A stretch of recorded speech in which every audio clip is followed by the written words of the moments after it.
बद्रीनाथ चार धाम में से एक चमोली डिस्ट्रिक्ट में नर नारायण पर्वत के बीच विष्णु भगवान का एक पवित्र स्थान बद्रीनाथ।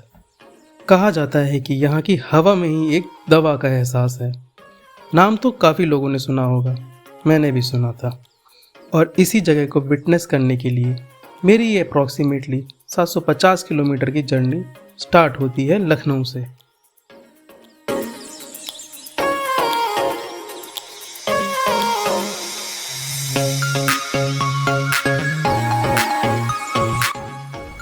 फुल नाइट ड्राइव करके हमारा पहला मेन स्टॉप होता है भीमताल। यहाँ इस ब्यूटीफुल लेक के व्यू को एंजॉय करने के बाद हम निकल जाते हैं अपने अगले स्टॉप कर्णप्रयाग की ओर। वैसे तो बद्रीनाथ पहुँचने की एक्साइटमेंट सभी में थी, पर उसी के साथ in beautiful mountain, lush green valley, river के साथ ये सफ़र और भी ज़्यादा अमेजिंग हो गया था। फाइनली 15 घंटे की ड्राइव के बाद हम पहुँच जाते हैं कर्णप्रयाग, जो पंच प्रयागों में से एक है।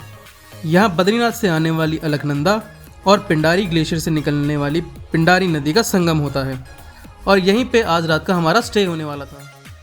डे 2 में अपनी मंजिल की ओर जाते हुए हमने क्रॉस किया जोशीमठ, जहाँ से एक रास्ता चला जाता है बद्रीनाथ और दूसरा चला जाता है औली की ओर।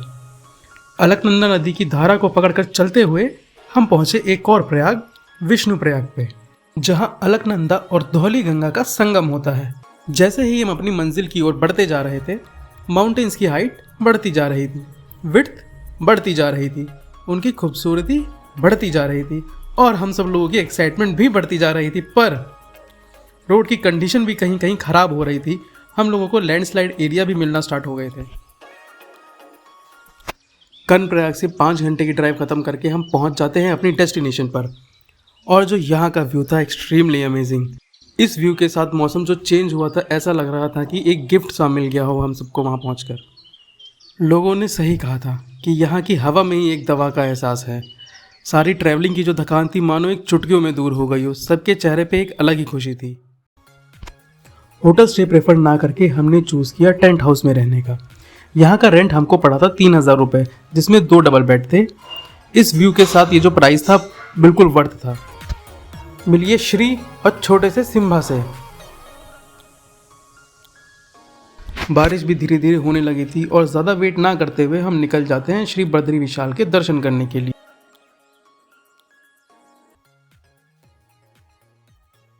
ऐसा था नज़ारा बद्रीनाथ टेम्पल का। हम सभी शाम को गए थे तो इतनी भीड़ नहीं थी।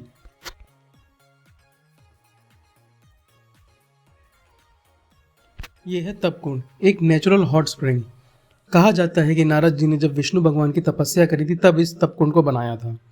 यहाँ का पानी पूरे साल गर्म रहता है। 1.5 घंटे लाइन में लगने के बाद हम पहुँच जाते हैं मंदिर के बिल्कुल पास। श्री बद्री विशाल के नारों से मानो पूरी जगह गूंज उठी थी।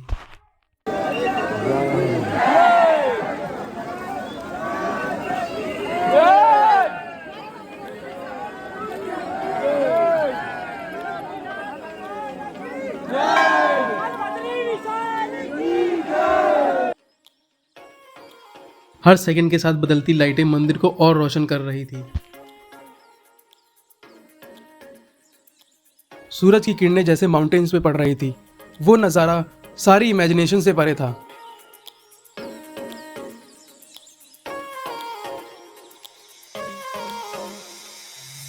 बर्फ की चादर से ढका नीलकंठ माउंटेन का ये व्यू काफ़ी मेस्मराइजिंग था और इस व्यू के फ्लैशबैक तो मेरे को अभी तक आते हैं।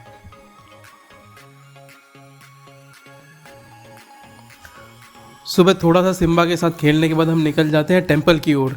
देखने के लिए जाते हैं कि मॉर्निंग में टेंपल का व्यू कैसा रहता है।